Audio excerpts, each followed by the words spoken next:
அவர்களை நீங்கள் மன்னியுங்கள் என்று சொல்லியிருக்கிறார். யாருக்கு? இஸ்ரேலிய ஜனாதிபதிக்கு அவர் கடிதம் எழுதியிருக்கிறார்.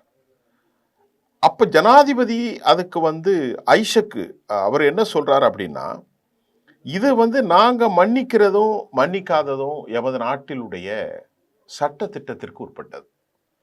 சம்மந்தப்பட்ட கன்சர்ன் ஒரு லெட்டர் கொடுக்கணும். அந்த லெட்டரில் நாங்கள் நோட்ஸில் வைக்குவோம். அதில் உண்மையான முடிவுகள் எடுக்கப்படும் என்பதை பிரதமர் ஐசக் எல்சாக் தெளிவுபடுத்திட்டார். ஐசக் எல்சாக்கு அமெரிக்க அதிபர் டொனால்ட் ட்ரம்ப் எழுதிய லெட்டருக்கு ஐசக் எல்சன் சொல்கிறார், அங்கு உள்ள பிரதமர் ஐசக் எல்சன் டொனால்ட் ட்ரம்புக்கு அவரை மன்னிக்கிறது விஷயமாக அவர் சொல்கிறார், இது எங்கள் நாட்டினுடைய ஜனாதிபதியினுடைய விவகாரம் அல்ல, சட்ட ரீதியான விவகாரம். மன்னிக்கணும் மன்னிக்காம இருப்பதும் அவர் கொடுக்க